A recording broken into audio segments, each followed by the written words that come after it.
Ship Silence.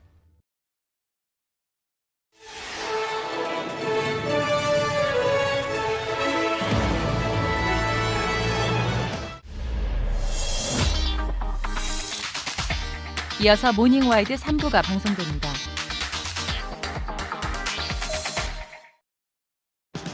평범한 라디오는 가라. 어른들을 위한 매운맛 라디오가 온다. 뜨거운 형의 고민 타파 버라이어티. 매일 4시 SBS 러브 FM. 뜨거우면 지상렬, 뜨거우면 지상렬.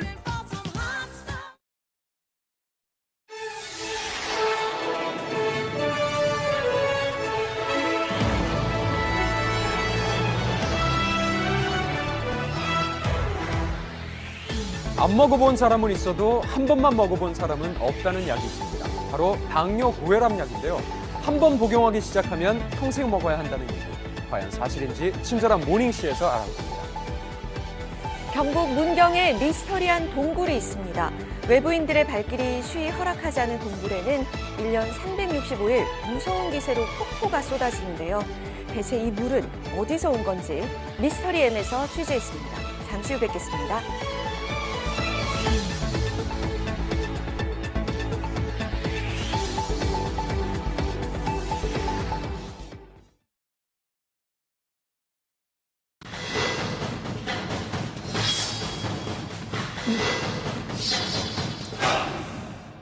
지난 15일 새벽입니다. 국내 유명 제빵 공장에서 20대 여성 근로자가 기계에 끼어 숨지는 사고가 발생했는데요.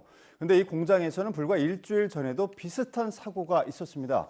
반복되는 사고, 왜 막지 못한 걸까요? 날에서 취재했습니다. 평택의 한 제빵 공장입니다. 이곳에서 근로자가 샌드위치 소스를 배합하다 기계에 낀 사고가 났는데요. 공장과 멀지 않은 빈소에서 피해자의 마지막 모습을 볼 수 있었습니다. 그녀는 빵집 운영이란 꿈을 안고 어머니와 남동생을 부양하던 가장 같은 딸이었죠. 그런데 최근 시민들의 움직임이 심상치 않았습니다. 해당 공장의 빵을 사 먹지 않겠다며 불매 운동을 벌이고 있는데요. 해당 공장이 재료를 납품하는 프랜차이즈 빵집.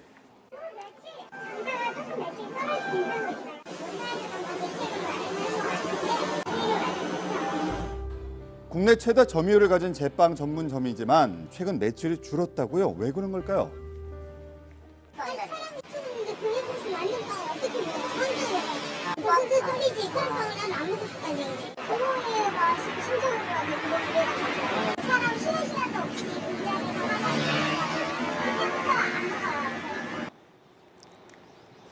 이것이 바로 사고가 발생했던 제빵 공장입니다. 충격적인 사망 사고. 자, 그런데 동료들은 이미 예견된 참사라고 주장하고 있는데요. 어떻게 된 일일까요?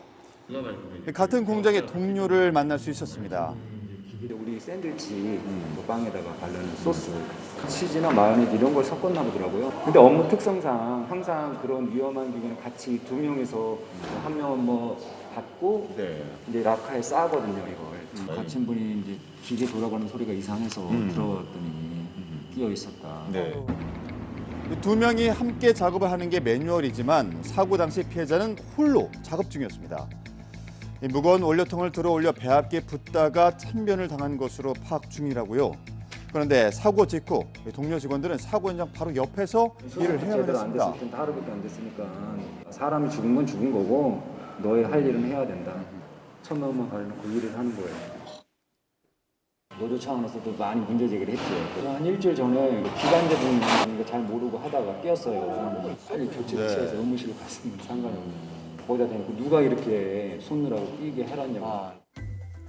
같은 공장에서 몇 년 전부터 수차례 사고가 발생했었는데요. 그중 끼임 사고가 무려 40.5%. 이미 사고도 예견된 사고가 아니냐는 말이 나오는 상황입니다. 조금이라도 끼면 굉장히 위험하죠, 그 배합기는. 인증을 다들 하고 있어도 물량도 밀려오고 공장 상황은 이제 효율적이고 하기 위해서 뭐 뚜껑을 열어놓고 한다든지 이런 건 다 있고. 일반적으로 배합기에는 이렇게 덮개가 달려 있는데요. 피해자는 덮개가 없는 기계에서 홀로 일을 했었죠. 많이 위험했던 상황이었을까요? 배합기 내부 구조를 한번 파악해 봤습니다. 이런 거예요. 그러니까 거의 이런 형식이라는 말씀이신 거죠? 자, 배합기가 작동되면요. 네. 통 안에 네. 내용물 섞이게끔 이제 회전체가 돌아가면서 이제 혼합이 다 되면은 이제 통을 기울여서 바깥으로 쏟아내는 형식이고요. 일단 인터록 장치가 있으셔야 되고요. 인터록 장치라는 거는 회전날이 드러났을 때 무조건 꺼지게끔 뚜껑을 열었을 때 회전날이 드러나면 이 상태에서는 무조건 멈춰야 되는 거예요. 자, 바로 멈춰야 되는 상황이었는데, 자 보시면요. 저렇게요. 네. 지금 돌아가고 있는 상태거든요. 지금 돌아가고 있는 상태인데 이렇게 열게 되면 날이 바로 네, 멈추네요. 이렇게 멈춰야 됩니다. 네. 자, 내부 장치가 꽤 날카로워 보이는데 이번 사고의 가장 큰 원인으로 지적되는 게 과연 무엇일까요? 산업안전보건법 안전보건 기준에 관한 규칙에 보면 혼합기계에 위험한 회전날이 있기 때문에 손이라든가 신체 일부가 들어갈 위험이 있는 곳에는 반드시 덮개를 설치하도록 돼 있어요. 법에 따르면 반죽이나 소스를 섞는 배합기에 꼭 이 덮개가 있어야 한다는 건데 네. 이 덮개가 없었던 빵 공장에 대해 정부의 관리 감독이 허술했던 건 아닐까요? 올해 한번 사고 감독을 나가긴 했습니다. 가서 확인을 했을 때 덮개가 없이 가동되는 기계는 발견하지 못한 걸로 알고 있습니다. 만약에 덮개가 되어 있지 않은 게 확인이 됐다면 조치를 했었겠죠. 그러나 이번 사고를 통해서 이 공장에 덮개와 자동 방호 장치가 모두 설치된 배합기가 2대밖에 없었다는 사실이 드러났습니다. 처음에 있었을 거예요. 있었는데 이제 이걸 계속 육안으로 확인하면서 이제 그걸 하시는 게 더 편하니까 작업성이. 뚜껑 자체가 없을 수는 없단 말이네요. 이 간단한 안전수칙만 지켰다면 참변을 막을 수 있었다는 지적이 나오고 있죠. 산업안전보건법 이제 93조에서 13가지 위험한 기계의 경우에 그 인증 대상으로 넣고 있고 이제 뭐 통상적으로 이제 2년에 한 번씩 그 점검을 받도록 돼 있습니다. 기준을 준수했는지 여기에서 이제 배합기, 교관기는 이제 빠져 있습니다. 프레스, 크레인 등은 정부의 안전검사 대상 장비로 지정돼 있지만 배합기는 점검 대상도 아니었다고요. 이번 사고 누가 어떤 처벌을 받게 될까요? 사망자가 1명 이상 발생을 하면은 이제 중대산업재해에 해당된다라고 합니다. 이제 노동자가 사망을 하게 됐기 때문에 이 경우는 이제 중대재해처벌법 위반이라고 볼 수가 있고요. 이런 경우에는 1년 이상의 징역 또는 이제 10억 원 이하의 벌금에 처해지게 됩니다.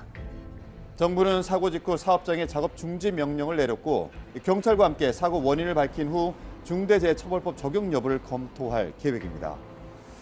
네, 이 목숨을 앗아간 참변에 함께 일하던 동료들은 비통함을 금할 길이 없습니다.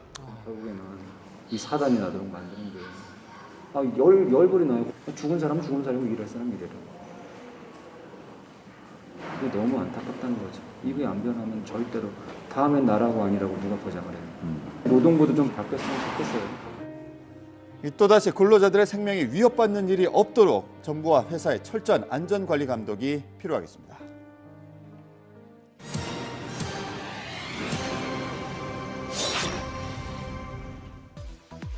오늘 첫 번째 CCTV 영상입니다. 소방대원들이 에어매트의 위치를 조정하느라 아주 바쁘게 움직이는 모습인데요. 대체 이날 어떤 일이 있었던 걸까요?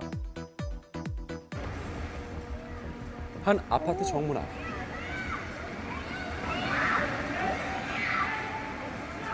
동네 꼬마의 외침을 뒤로 한 채 왔다 갔다 하는 이 남성. 아파트 문주 위에서 대체 무슨 일이죠?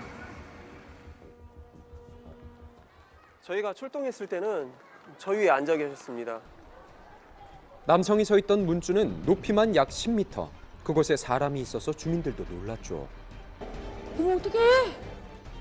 대화를 시도해보지만 자리를 피해버리고 오히려 반대쪽으로 성큼성큼 가버립니다. 결국 소방차까지 출동했는데요. 돌발 상황을 대비해서 만반의 준비를 다합니다.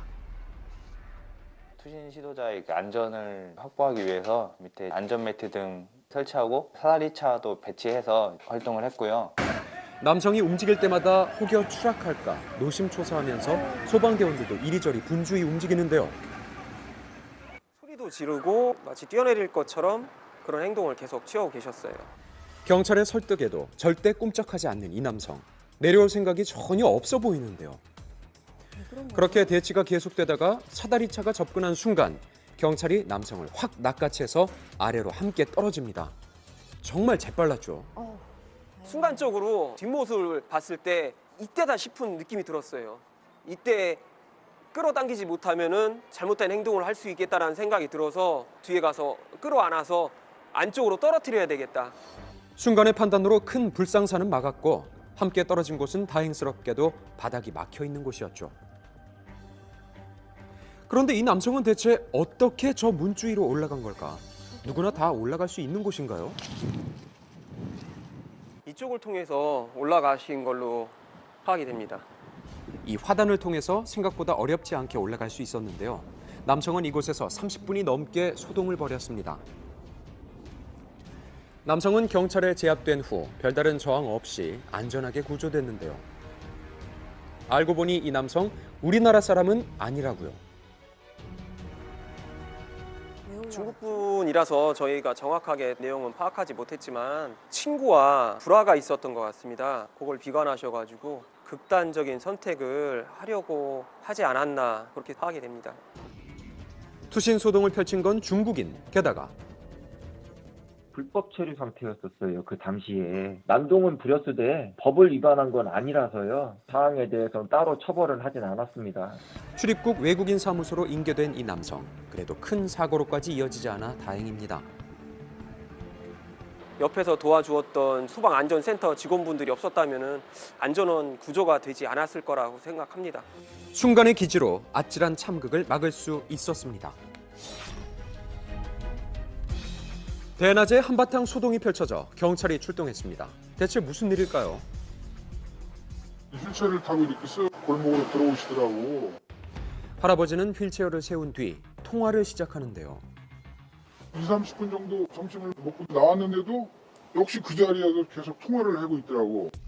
한자리에서 계속 통화를 했다는데요. 뭔가 심상치 않았나 보죠? 목격자가 휠체어로 다가갑니다. 그런데 휠체어에 돈이 딱 보이는 거예요. 대략 뭐 한 1,000만 원 이상은 넘어 보이더라고요. 아니, 아버님 무슨 돈을 이렇게 많이 찾아갖고 다니세요? 그랬더니 김 부장이라는 사람하고 통화하고 있다고, 그 사람이 그렇게 해나랬다고. 아, 이건 보이스피싱이다. 보이스피싱이 의심되자 지체 없이 파출소로 향한 목격자. 경찰에게 자신이 현금 다발을 봤다며 할아버지와 대화했던 내용을 토대로 신고를 했습니다. 그 사이 누군가 할아버지에게 접근하는데요. 어떤 사람이랑 접촉을 하고 있더라고. 돈을 받아서 가방에다 넣어가지고 뚜껑을 덮은 상태예요. 할아버지의 인사를 받으며 자리를 뜨는 하얀 모자를 쓴 이 남성. 차량 사이로 유유히 사라지죠. 아침 경찰이 여기 딱 도착하는 순간 이 사람이 건너서 가는 거를 지목을 해서 저 모자 쓴 사람 잡아라 소리쳤어요. 애타는 소리에 경찰이 급하게 달려가는데요. 잠시 후 검거된 이 남성. 역시나 보이스피싱 수거책이었습니다. 총 1,500만 원입니다. 저렴한 이자율에 해주겠다는 전형적인 대환대출 사기예요. 직원을 보낼 테니까 기존 대출금을 현금으로 전달을 해야 하는 대면편 지형 수법이에요. 사기 혐의로 송치를 한 상태입니다. 그냥 지나칠 수도 있었는데 눈썰미가 대단하죠. 그분들은 목숨과도 같은 돈인데 찾게 돼서 정말 다행이라고 생각하고요. 주변에서 많은 관심을 좀 가져주셨으면 감사하겠습니다. 남다른 선행으로 목격자에게 수여된 표창장. 우리의 작은 관심이 한 사람의 삶을 구할 수도 있습니다. 네, 이어서 다음 영상 보실까요? 부산에 있는 한 공원에서 13일 사이에 무려 7번의 화재가 발생했다고 합니다. 대체 누가 왜 그런 걸까요? 불길이 치솟고 있는 이곳은 부산에 있는 한 생태공원. 이쪽으로 갔어. 이쪽으로 지나가 딱 불 붙이는 방법이 여기에다가 군대에다가 불을 붙여갖고 딱 해놨다. 딱 던져놓고 던져놓고. 아니 못 봤지. 불을 한 것만 봤는데 뭐. 불난 거 봤나? 최근 이 공원에서 연달아 화재가 발생했습니다. 10월 5일부터 10월 17일까지 총 7차례이며 장소는 모두 그 부산 북구 화명동에 있는 화명 생태공원 내입니다. 13일간 총 7차례 발생한 화재는 주로 저녁 6시에서 7시 사이에 일어났죠. 비슷한 시간대에 생태공원 내에서 하루 이틀 간격으로 화재가 발생하자 경찰은 연쇄 방화를 의심했다고요. 식용유가 묻은 키친타올과 식용유 병을 현장에서 발견하였기 때문에 연쇄 방화로 판단되어서 형사 30명을 일주일 동안 잠복 근무를 하게 됐습니다. 잠복 중인 형사들 눈에 띈 수상한 여성. 7차 방화가 발생한 현장을 적발했습니다. 여보세요? 네? 여기 있어? 아줌마! 이 여성은 현장을 들키자 다급하게 돌아가 발로 불을 끄는데요. 경찰임을 밝혔음에도 오히려 뻔뻔하게 나옵니다. 아니 본인이 불을 질러놓고 이게 무슨 소리죠? 화재 현장 중 두 곳에서는 타다 남은 주방용 휴지와 식용유가 발견됐는데요. 이 여성은 생태공원 인근에 살고 있는 60대 주부. 인근 마트에 들러 뭔가 사는 모습입니다. 바로 식용유인데요. 그런데 이 식용유 익숙하죠? 현장에서 발견된 그 식용유입니다. 왜 그런 걸까요? 피의자는 현재 갈대밭에 불을 지르고 싶어서 그냥 질렀다는 그런 식의 태도를 지금 현재 보이고 있습니다. 나머지 1차에서 6차까지의 범행에 대해서는 현재 부인하고 있습니다. 범행 수법과 유리품도 동일하게 범행 현장에서 발견하였기 때문에 일반 물건 방화죄로 지금 현재 조사 중에 있습니다. 생태공원에 불을 지른 이 여성, 어떤 처벌을 받게 될까? 일반 물건 방화죄는 그 1년 이상 10년 이하의 징역형이고 얼마나 공공의 위험을 발생시켰는지에 따라서 형량이 달라지게 되는 거예요. 화명 생태공원 사건 같은 경우에는 이전에 있었던 것까지도 다 이 피의자의 소행이었다라는 걸 밝혀내면 그 부분에 대한 처벌수준이 더 높아질 것 같습니다. 불태워도 사라지지 않는 진실, 당신은 알 겁니다. 이른 아침 한적한 골목길에 주차된 차량이 봉변을 당했다고요. 갑자기 뭐죠? 이건 상상도 못했던 광경인데요. 꽤 신나 보입니다. 시청자들이 보시는 이 화면, 블랙박스 화면 맞는데요. 신발을 신고 차량 위로 올라가더니 마치 미끄럼틀을 타듯 내려오기까지 합니다. 차주는 누군가요? 부모님인가요? 옆집 사시는 분이 아침 6시 한 반 정도에 주차장에서 막 애들이 차 위에 올라가는 소리가 들렸다고 얘기를 해주셔가지고 블랙박스를 본 거죠. 이 아이들은 이웃에 사는 형제들인데요. 애타는 차주의 마음도 모르고 천진난만하네요. 손자국, 발자국 엄청 나 있고 앞부분 유리하고 천장하고 사이에 있는 부분에 텐트가 벗겨진 거죠. 그리고 앞유리가 파손이 되고 차 지붕에 올라가서 오줌도 싸놓고 천장도 올라가서 뛰어갖고 이렇게 좀 들어갔어요 다. 크고 작은 손상에 차량의 견적만 280만 원 나왔습니다. 이날 차량은 15분 동안 아이들의 놀이도구가 됐는데요.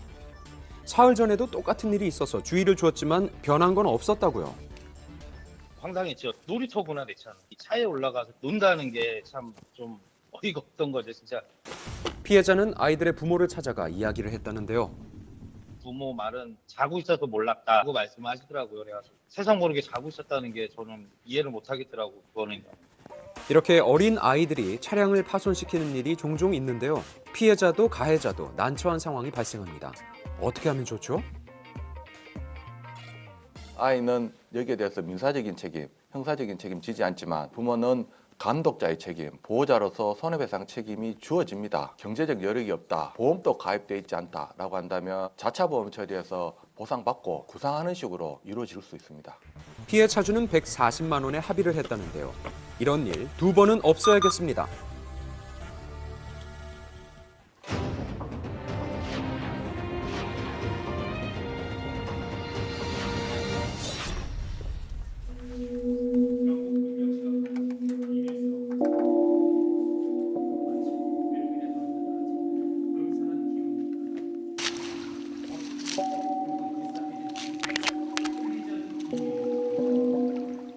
천연으로 그래 생기 나왔는 동굴이래요.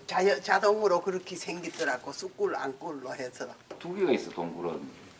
하나는 안굴이고 하나 쑥굴인데 그 할아버지 그 뭐 옛날부터 계속 물이 나왔기 때문에 여기 동네가 살아된 형성이 됐지. 하루 톤수로 따진다고 몇백 톤 넘죠. 주민들이 신성하게 여긴다는 동굴. 이 마을은 신비한 비밀이 숨겨져 있는 동굴이 무려 2개나 있습니다. 소문의 그곳을 직접 찾아가 봤는데요. 대체 어떤 모습일까? 드디어 마주한 그 실체. 큰 규모를 자랑하는 이곳은 바로 숫굴이라고 불리는 곳입니다. 누군가를 잡아먹을 듯이 아주 크게 입을 벌리고 있는 듯한 숫굴. 자연의 위대함이 절로 느껴지는데요. 그 거대한 입구로 들어서자 깊이를 알 수 없는 캄캄한 길이 이어집니다. 끝이 보이지 않는 높은 천장에서는 차가운 물이 떨어지는데요. 외부인의 출입이 발갑지 않은데 경계하는 박쥐들도 사람의 손길을 전혀 받지 않는 자연동굴 그대로의 모습. 30m 깊이의 거대한 동굴을 한참 걸어가자 이 동굴의 진정한 주인이 드디어 모습을 드러냈습니다. 보고도 믿기 어려운 광경. 동굴 안에 폭포가 나타난 건데요.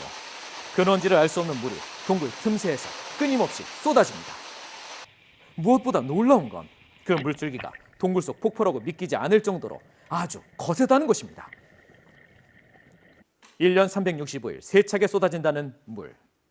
물은 항상 안 떨어지고 나와요. 거기에서 물이 바로 있는 속에서요. 물이 막 흘러 내려와요. 숯불은 위에서 떨어지고 앙불은 밑에서 솟아요. 숯굴에서 약 50m 떨어진 곳에는 마을 사람들이 신성시하는 또 다른 신비의 동굴이 있습니다. 바로 숯굴의 영원한 짝, 부곡리 마을의 암굴. 숯굴과 다르게 물이 아래쪽에서 솟아난다는 암굴. 암굴의 내부는 이미 물이 가득 차 있었습니다. 영험한 기운이 느껴지는 듯한데요. 한 발 한 발 내디딜 때마다 동굴이 겪은 기나긴 세월이 느껴집니다. 암굴에서 솟아오르는 맑은 샘물, 그 깊이가 숯굴보다도 깊을 정도로 많은 양의 샘물이 솟습니다. 동굴 틈 사이로 폭포수가 거세게 쏟아지는 숯굴과 땅속에서 끊임없는 용천수가 솟아올라 물이 마를 날이 없다는 암굴. 이 부곡리 마을이 품은 두 개의 신비한 동굴. 과연 이 동굴들의 정체는 대체 무엇일까? 동굴에서 물 쏟아지는 거 한 번도 못 봤지. 물이 뭐 익히 많이 양이 이래 쏟아질 정도면 완전 폭포수지. 물이 오다 가끔 가서 또 한참에 또 걸어떨어지지. 쏟아지는 건 이건 어디서 뭐 어디 구멍이 났다든가. 아니죠. 그 안에 물 수도관이 있어요. 모르겠어요. 오겠면은 내 태어난 고향인데. 혹시 수도가 있지는 않을까? 그쪽으로는 상수도가 안 지나가죠. 그 상수도가 계열 거쳐서 그리 나올 리는 없죠. 물이 뭐. 말죠. 이런데 하수관로 설치하지. 한쪽으로는 하수관로 설치할 일은 없거든요. 인공적인 시설은 전혀 없다는 것. 그렇다면 이 많은 양의 물이 대체 어디에서 나오는 걸까? 쏟아져 나오는데. 어디서 물이 나오는지 모르지 우리도. 그냥 폭포수가 떨어지니까 그냥 뭐 그 물이 뭐 떨어지는 거다 이래 생각하고. 야산 아래에 자리 잡고 있는 두 동굴. 산에서 흘러 들어오는 물인지 산에 직접 올라가 물의 근원지를 알아보기로 했는데요. 동굴을 품고 있는 산의 집안은 어떤 모습일까? 자, 지하수 탐사 전문가들에게 자문을 구해봤는데요. 전문 탐사 장비를 통해 심층적인 분석을 해볼 수 있었습니다. 지금 상태로는 동굴 쪽으로 수맥이 이렇게 지금 흘러가고 있습니다. 요 밑에는 층이 좀 작은 게 잡혀 있고 여기는 좀 이 층이 큰 게 잡혀 있어요. 이쪽으로는. 지금 요렇게. 땅속 깊은 곳은 잡혀 어떤 있고. 모습일까? 탐사 결과 두 동굴이 위치한 곳에서 많은 양의 물이 흐르고 있었습니다. 대략적으로는 지금 한 200에서 한 300톤 정도 그 정도로 추정을 합니다. 지금. 어디에서 이게 모여 있다 쏟아지는 건지 알 수는 없지만은 분명한 것은 수맥 이 수분 기운이 저쪽에서부터 이쪽으로 쭉 형성은 돼 있다는 얘기. 동굴 주변에 물이 흐르고 있다는 것을 확인했지만 200톤이 넘는 물의 근원지가 어디인지에 대한 실마리가 풀리지 않았는데요. 이 신기한 현상의 원인을 알기 위해서 전문가에게 자문을 구해봤습니다. 석회암을 구성하고 있는 석회석하고 반응을 하게 되면 침식을 잘 일으킵니다.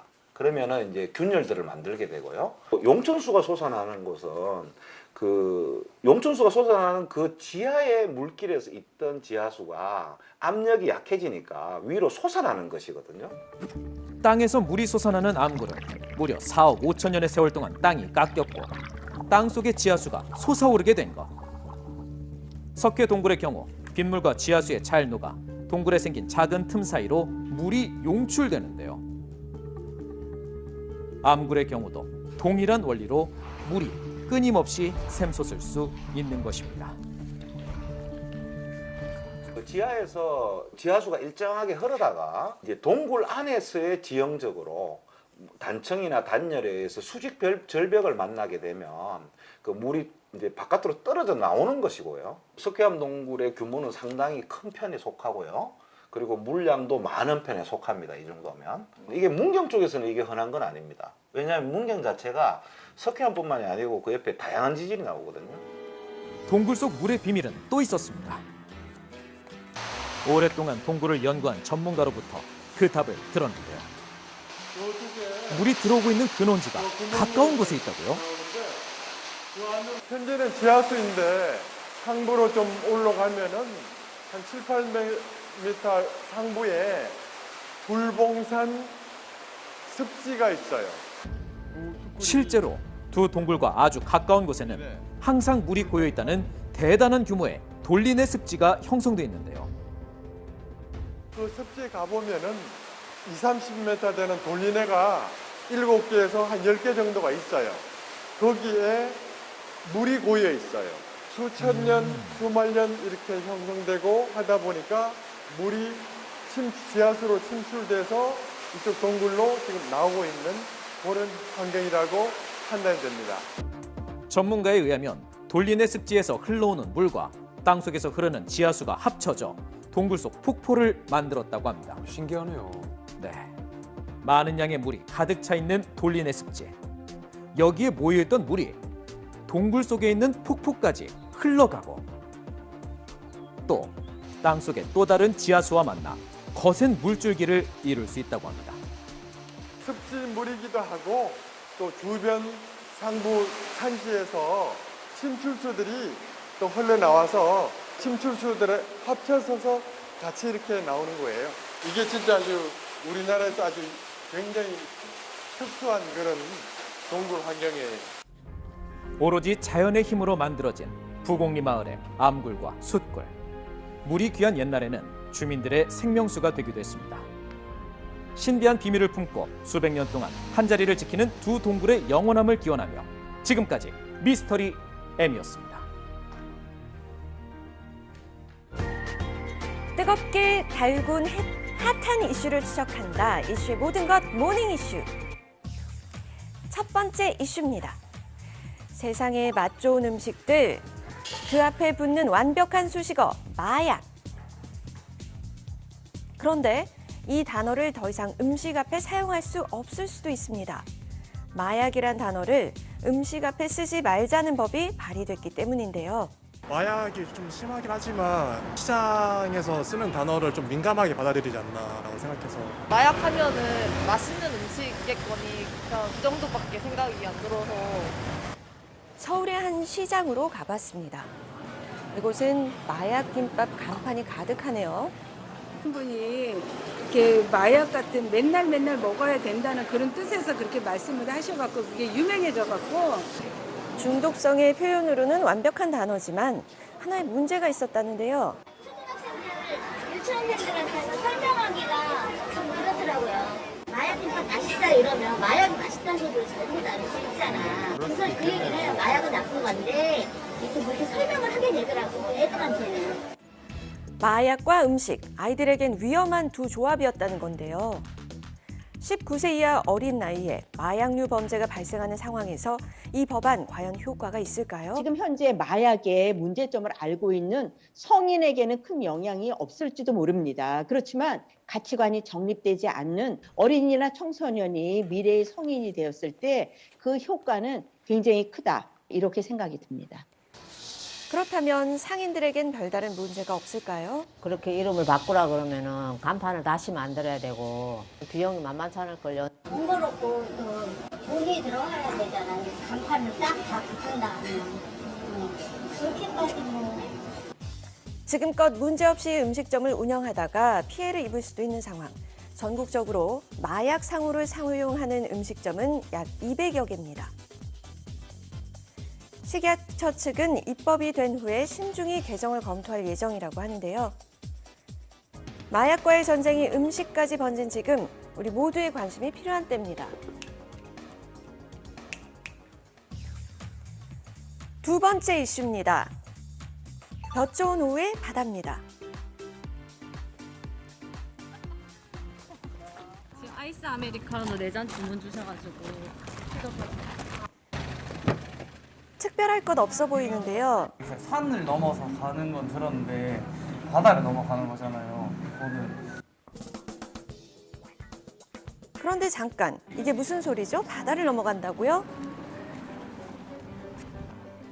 주문받은 커피를 손에 들고 불이 나게 달려가는 직원. 이 커피를 또 다른 직원이 받아드는데 이쪽으로 배송을 하는 거죠. 하늘로 올라가는 커피. 도대체 어떤 상황인가 보니 그 정체 바로 배달하는 드론이네요. 커피를 매달고 어디론가 유유히 배달을 가는 드론. 한적한 바다 위에 떠 있는 저건 뭐죠? 아, 좌대 낚시터였군요. 어디? 멀리서 드론이 날아오더니 하늘에서 커피를 쭉 내려줍니다. 험난했을 배달일 텐데 과연 커피 무사히 도착했을까요? 이런 광경은 처음인데요. 놀랍게도 포장한 상태 그대로입니다. 배달이 되는군요. 주문하고도 얼떨떨해 보이는데요. 여기서 커피나 이런 걸 먹을 수 있다고 생각을 못했는데 이런 면에서 참 도움이 되겠다라는 생각을 했고. 일단은 드론이 배달해주는 거를 이제 처음 먹어봤다. 배송료 10,000원이 아깝지가 않았어요. 드론은 어쩌다 이 드넓은 바다에서 배달을 하게 된 걸까요? 선원들이 이제 힘들게 생활을 하고 있어서 선원들에게 뭔가 좀 도움이 됐으면 좋겠다. 드론으로 물건을 배송해주면 어떨까? 그렇게 해서 사업은 시작이 됐습니다. 오랫동안 배에서 생활해본 경험이 있기에 선원들의 고충을 알았다는 대표. 코로나19로 배에 갇힌 선원들에게 음식은 물론 필요한 것이라면 무엇이든 구해서 배달해준다고요. You see drone delivery. How about that? Very nice. Oh. So for Siemens is very good. Oh. 네. 현재 많은 곳에서 시도되고 있는 드론 배달. 배달 방법도 다양합니다. 언제 어디서든 땅 위를 달려오는 일상 속에 없으면 안 되는 K배달. 이제는 땅이 아닌 하늘에서 오는 신개념 배달을 즐겨보세요. 다음 이슈입니다. 단풍이 흐드러지게 핀 고운 10월. 여기 사람들이 왜 모여 있나요?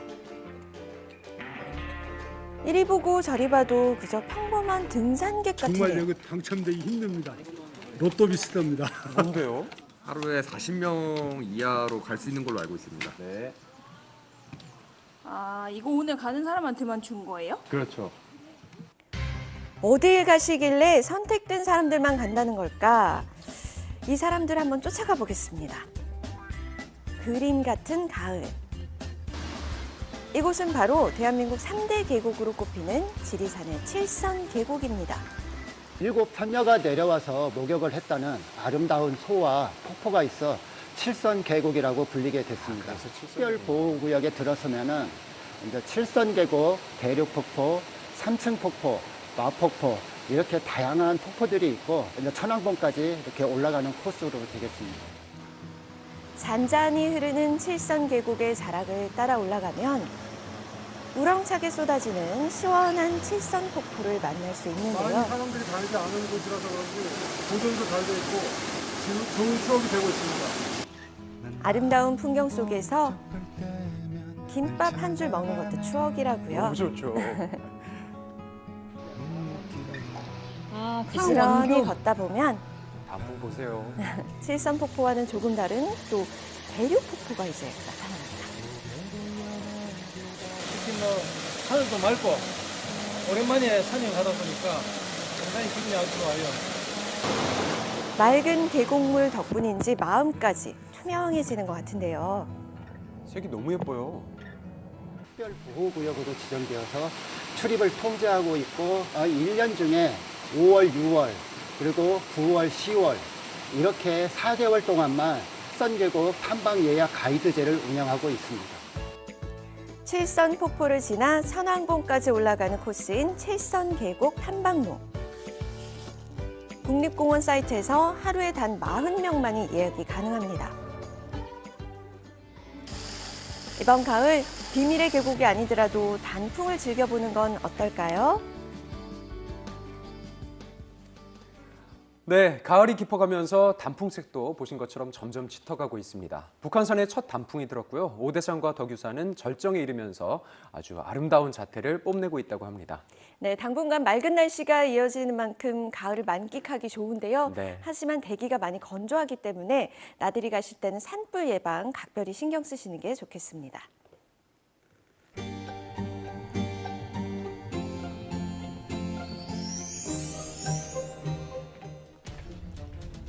한 번 먹기 시작하면 평생 먹어야 하는 약이 있다는 이야기가 떠도는데요. 어떤 약을 왜 평생 먹어야 한다는 걸까요? 정말로 적극적인 노력을 하지 않으면 거의 정상으로 유지하기가 어렵거든요. 전혀 뭐 개선의 여지가 없어. 이렇다면 이제 약을 써야 되겠죠. 본인이 건강하다고 생각했는데 이 약을 굳이 먹어야 되나, 무서운 합병증을 막기 위해서 약을 오랜 기간, 그것도 예방하기 위해서 드셔야 합니다. 합병증을 막고 예방할 수 있다는 든든한 약의 정체는 대사증후군 판정 1순위 고혈압 치료제인 혈압약입니다. 노화랑 음식 습관 때문에 생기는 고혈압이 가장 흔한 형태가 되겠습니다. 내장 지방이 너무 많아지고 혈관 벽계에도 찌꺼기가 쌓이니까 혈압이 올라갈 수 있습니다. 혈관이 좁아지면서 그 위험성이 커지는 고혈압. 갑작스럽게 뇌경색이나 뇌출혈을 일으키기도 한다고요. 혈압은 침묵의 살인자, 증상이 생기지 않아요. 증상이 생겼을 때는 이미 늦은 거예요. 약이라도 써서 혈관을 보호해주는 게 더 낫기 때문에 조기부터 약을 좀 쓸 수도 있는 거고. 합병증 예방을 위해 고혈압 환자들은 혈압약을 처방받곤 합니다. 하지만 혈압약을 평생 복용해야 한다는 부담감을 느낀다고요. 나는 뭐 운동 식사요법 해볼 거야. 그러다 시간 끌다 보면 동맥경화는 더 심해지고 되돌릴 수가 없어요. 합병증이 올 가능성을 조금 늦춰줄 수 있고 덜 오게 하고 하는 그런 효과도 약으로 통해서 충분히 얻을 수 있죠. 일각에선 혈압약 복용을 중단했다는 사례도 있습니다. 집안에서도 고혈압 내력이 좀 있고 처음에는 한 140, 150 이렇게 혈압이 계속 나오던 게 지금은 110, 120 이제는 약 안 먹고 있습니다. 혈압약 복용을 중단해도 되는 걸까요? 일부 사실이고 일부 사실이 아닙니다. 예를 들어 선천적인 집안들도 있어요. 혈압이 너무 높은 사람들. 이런 분들은 어떤 걸 통해서도 개선이 안 돼서 약을 꼭 쓰셔야 되는 부분들이 속하고요. 하지만 혈압약을 끊을 수 있는 경우도 있다는데요. 술, 담배, 그다음에 소금기, 비만, 그리고 근육 증가 이런 것들을 잘 달성을 하신다고 하면 제가 봤을 땐 끊는 경우가 거의 90%죠. 끊을 수 있는 경우가. 최소한 3개월 이상을 만약에 약 없이 정상 혈압이 나온다? 그럼 이제 끊는 거예요. 무조건 한번 시작한 약들을 평생 가져가는 게 아니고 내가 충분히 노력을 통해서 끊을 수 있다. 혈압약을 평생 먹어야 된다는 말은 정답이 아니었습니다. 대신 약 복용을 그만두기 위해선 짠 음식보다는 저염식으로 식단을 바꿔야 하고요. 규칙적인 운동도 필수입니다. 또 다른 약 때문에 고생했다는 사람이 있습니다. 그 약의 정체는 바로 인슐린. 또 들고 다녀야 되니까 뭐 먹을 때 있으면 이거 없으면 뭘 못 먹겠는 거예요. 네, 그때는 좀 힘들었죠. 지난 4월 급작스럽게 당뇨병 진단을 받았는데요. 갑자기 아파서 병원을 갔는데 젊은 애가 와서 혈당 쟀는데 400이 나오니까 뭐야 이러면서 되게 안 좋은 상태다. 너무 이른 나이에 나한테 당뇨가? 이런 생각을 좀 했습니다. 30세 이상 성인 중 당뇨 전 단계 인구는 무려 약 1,497만 명. 평생토록 약을 먹어가며 관리를 해야 하는 게 막막했다고요. 약에 의존해서 당을 계속 누르다 보면은 계속 약을 먹어야 되니까 안 좋지 않을까? 이런 생각을 해가지고 그게 좀 많이 무서웠죠. 당뇨병 어떻게 치료할 수 있을까요? 한 번 당뇨에 걸리면은 사실 이게 완치가 잘 안 된다고는 되어 있어요. 거의 대부분의 환자분들은 안타깝지만 당뇨로 진단이 되면은 약물 치료하는 것이 가장 먼저 권고가 되는 상황입니다. 당뇨약을 복용하는 사람은 전체 환자의 70% 이상. 그만큼 많은 사람이 약물 치료 중인데요. 모든 당뇨병 유병자가 복용을 중단해도 되는 걸까요? 일형 당뇨병이라고 좀 특수한 경우에 당뇨병이 있습니다. 그거는 이제 췌장에서 인슐린이 아예 안 나오기 때문에 아예 그냥 바깥에서 보충을 해줄 수 있는 방법밖에 없는 그런 1형 당뇨를 제외하고 우리나라 당뇨병의 거의 85% 이상은 2형 당뇨병이거든요. 2형 당뇨병 환자들은 약물 치료에 대해서 고민이 많습니다. 한 번 먹기 시작하면 평생을 약과 함께 해야 할까 걱정이기 때문인데요. 당뇨병이 약 없이도 호전되는 경우들도 있어요. 철저하게 생활 습관이 개선이 돼서 약을 끊고 나서 그런 것들이 다 정상으로 유지가 되면은 그때는 약 없이도 당뇨병이 좀 좋아졌구나라고 이제 판정을 내리기도 합니다. 2달 전부터 혈당이 정상 수치 가까이 내려와 약 복용 없이 지내고 있다는 그는 약 복용을 멈추려 굉장한 노력을 했다고요. 처음엔 힘들었죠. 쉽지 않았던 것 같아요. 큰 공기 2개를 이렇게 먹었었거든요, 한 끼에. 근데 지금은 그냥 일반 공기 하나만 먹어서 탄수화물 줄이고 식사할 때 샐러드 같은 거 같이 먹고 음료수 딱 절대 안 먹고 초콜릿 과자 안 먹고 운동을 하루에 40분에서 1시간 정도 근육 운동을 위주로 하고 있거든요. 일주일에 5회 정도는 꾸준히 하고 있거든요. 약 복용을 중단해도 이상 없었다는 건데 그럼 더 이상 걱정 안 해도 될까요?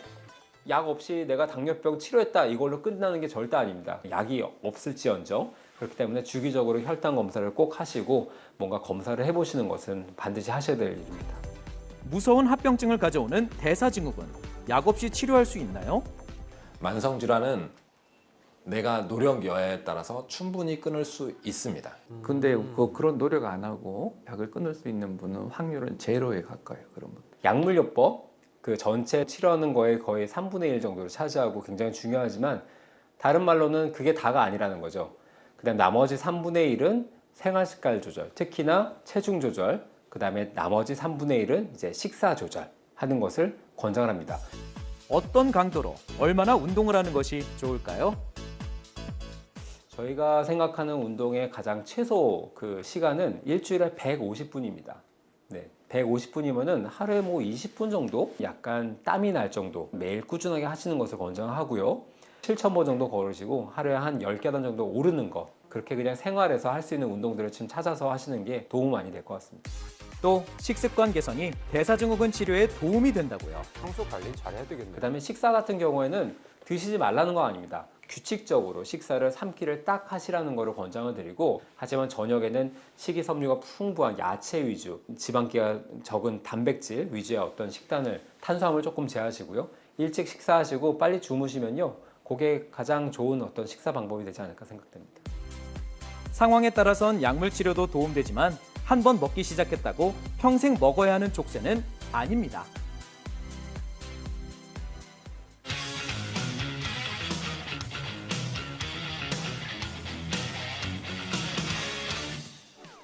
네, 연예뉴스 강경은 기자와 함께합니다. 이번에 믿고 보는 배우들을 직접 만나고 왔다고요? 네, 그렇습니다. 아마 출연자들의 이름만 들어도 작품에 대한 기대감이 참 커질 것 같은데요. 네. 어떤 분들인지 화면으로 바로 만나보시죠. 지금껏 볼 수 없었던 새로운 스타일의 스릴러 사극으로 돌아온 배우들을 만났습니다. 안녕하세요. 모닝와이드 시청자 여러분. 저희는 영화 올빼미 팀입니다. 안녕하세요. 이들이 의기투합한 영화 올빼미는 조선 인조시대를 배경으로 밤에만 앞을 볼 수 있는 맹인 침술사가 소현세자의 죽음을 목격한 뒤 그 진실을 밝히기 위해 고군분투하는 사극 스릴러인데요. 그 하룻밤 사이에 일어나는 그런 거거든요. 그래서 되게 긴박하고 박진감 있는 그런 영화일 것 같아요. 아무래도 역사적 사실을 기반으로 한 영화이기 때문에 뭔가 진짜 있을 법한 그런 느낌을 좀 주는 게 재밌는 포인트인 것 같아요. 그동안 친근감 있는 연기로 많은 사랑을 받았던 유해진 씨는 이번 영화를 통해 획기적인 변신을 시도했습니다. 저는 이번에 왕 역을 처음 했습니다. 왕이라서 꼭 했다기보다 캐릭터가 좀 되게 욕심이 났었어요. 네, 그래가지고 그 인조의 그 심리적인 거 그런데 좀 끌려가지고 그래서 하게 됐습니다. 저희에게는 굉장히 친숙한 배우로 딱 꼽히시는데 이런 광기 어린 역할을 어떻게 하실지 너무너무 기대가 되더라고요. 제 주변에 있는 분들은 이제 티저 포스터가 공개되고 이러면서 야, 그 못 보던 모습이다. 근데 은근 어울리는 것 같아. 막 이런 얘기를 좀 많이 하시더라고요. 류준열 씨는 밤에는 앞을 볼 수 있는 독특한 설정의 맹인 침술사 연기를 하며 그게 긴장감을 높인다고 하는데요. 우리가 눈을 감은 것처럼 아예 보이지 않는 분들도 계시지만 또 또 아닌 분들도 꽤 계신 걸로 알고 있어요. 그래서 형체만 보이고 흐릿하게 보이는 그런 맹인에 좀 가까운 역할을 했고, 영화를 사랑하는 이렇게 한의사 모임이라고 이렇게 있는데 그분들이 발벗고 나서 주셔가지고 좀 많이 도와주셨고, 이제 농담 삼아서 이제 뭐 주변에 사람들은 그냥 놔줘도 되겠다고, 네, 농담으로. 영화 택시 운전사 봉오동 전투에 이어 이번 영화로 3번째 연기 호흡을 마치게 된 유해지자 류준열 씨. 이번에 또 3번째 만나니까 더 편하고, 네, 또 속에 있는 얘기도 서로 좀 하고, 그리고 제가 봤을 때는 참 연기가 되게 좀 단단해지고 있다라는 느낌이 들었었거든요. 이번 영화를 통해서는 좀 이제 더 가까워지면서 좀 속에 깊은 얘기도 하고, 좀 더 제가 나름대로 성장했다면 그런 부분에 있어서 배우로서 좀 성장하지 않았나. 유해진, 류준열 씨와 함께 최무성, 조성아, 박명훈 씨 등 네로란의 연기파 배우들이 함께 기대감을 더하고 있습니다. 1분 1초가 굉장히 긴박하게 지나가기 때문에 그 순간순간을 놓치지 않으려고 더 노력하고 거기에 집중을 했던 것 같아요. 현장에서 또 여러 선배님들 연기하시는 거, 또 후배님들 연기하시는 거 보면서 저도 이렇게 같이 호흡을 하다 보니까 좀 자연스럽게 빨려 들어가서 촬영을 했던 기억이 납니다. 충무로의 새바람을 일으킬 사극 스릴러 영화 올빼미 기대해도 좋을 것 같죠? 저희 영화는 그 사극이지만 되게 현대적인 스타일의 아주 박진감 넘치는 스릴러거든요.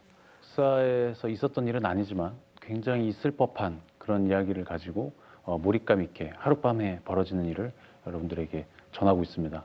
많이 많이 찾아와 주세요. 감사합니다.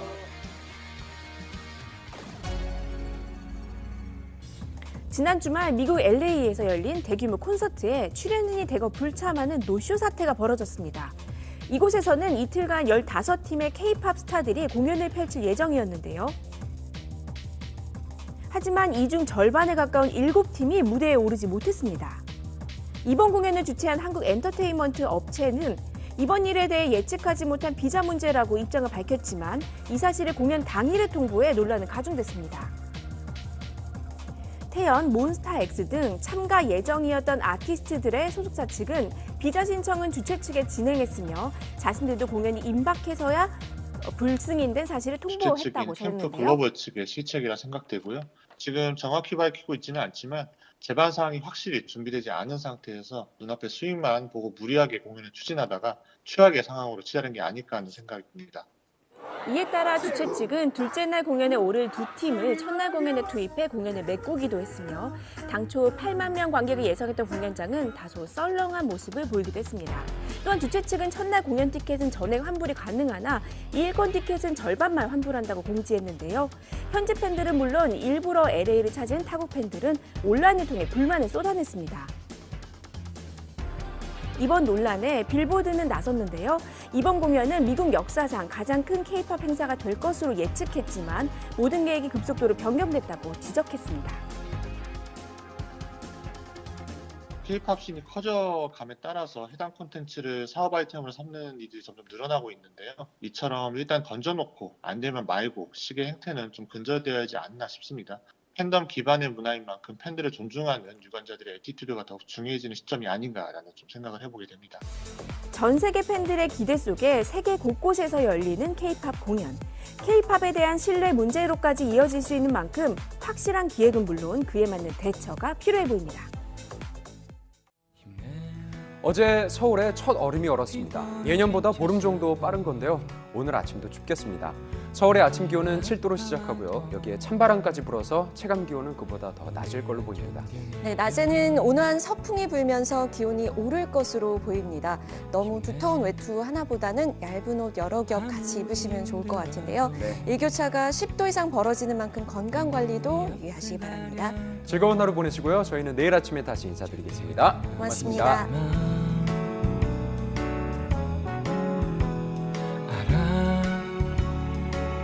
벽처럼 막혀있고